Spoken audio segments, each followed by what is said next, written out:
Welcome back to Championship Rounds. I'm thrilled to bring back the OG, if you will. Yeah, the original, no, not the original gangster, the original gentleman.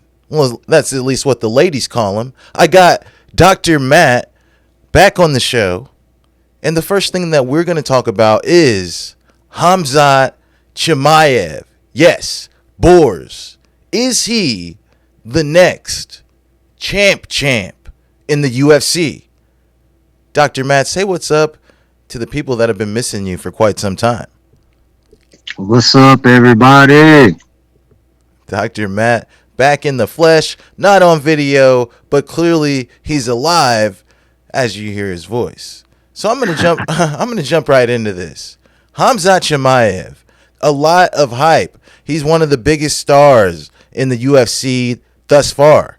And I'm saying that because all eyes are on him when he fights. Yes, he did not fight Nathan Diaz, which would have been his biggest fight to date. But Dr. Matt, I throw it to you with the question. Khamzat Chimaev has moonlighted at welterweight and middleweight. In his last outing, he missed weight by a lot of weight. Is he the guy? They wanted him in there with Usman. Is he the guy? They wanted him in there with Izzy. They said he had the answer for both of them. Is he the closest thing to a champ we're going to get? I believe so. The lane's wide open right now if he gets past Usman. But he could also go to light heavy because that I think middleweight, light heavyweight's best chance at champ. I completely understand. I think middleweight I think light heavyweight is wide open because the older guys are at the top fighting for the belt. So I concur with what you're saying. But Matt, this guy just missed weight by a big margin when he was supposed to fight Nate Diaz at 170. How do you trust a guy like that to be in a championship fight? Yeah, he made weight for the championship fight. I'm speaking like it's already happened. He made weight for the championship fight. But how do you trust this guy to continue to make weight? How do you put a belt on this guy? So obviously, he's going to have to fight somebody else. Who is going to be that somebody else? Because I don't think it's Colby Covington. Nobody's talking about it anymore. I haven't seen any reports of Colby Covington saying no or turning down the fight. Just nobody's talking about it anymore. Dana's not talking about it. They bring it up at the press conferences and Dana poo-poos it. So, with that being said, who does Khamzat Chimaev fight at 170, or does he have to fight at 185? And if that's the case, who do you put him in there at 185? Because let's be honest, Khamzat Chimaev came into the UFC undefeated, smoking boys. Very, very impressive highlight reel. But look at it. He's fought nobody of note. And in the UFC, yes, he's beat the likes of, he beat Gilbert Burns. Much respect to Durinho. But I'm just going to say what it is. He's only beating guys, that have already been beaten by other guys several times. Gerald Meerschaert and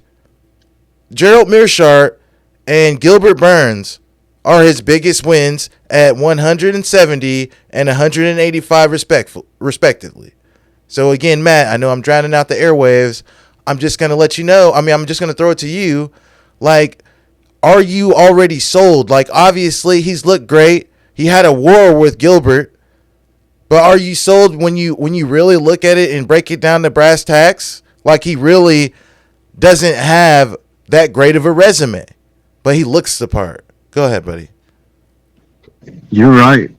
The biggest thing on his resume is his back-to-back fights and different weight classes. But like you said, Meerschaert ain't top level. Lee Jingling, he ain't dangling around there. So, yeah, I don't see him fighting a champion because of his weight missing. I see him fighting at 185. Who does he fight?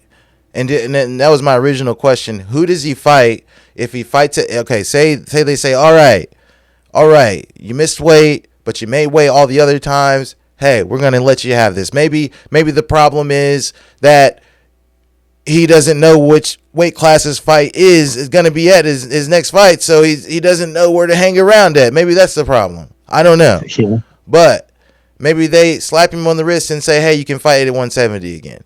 And he fights at 170. Who does he fight, Dr. Matt? Or what if he fights at 185? Leon Who Edwards. does he fight?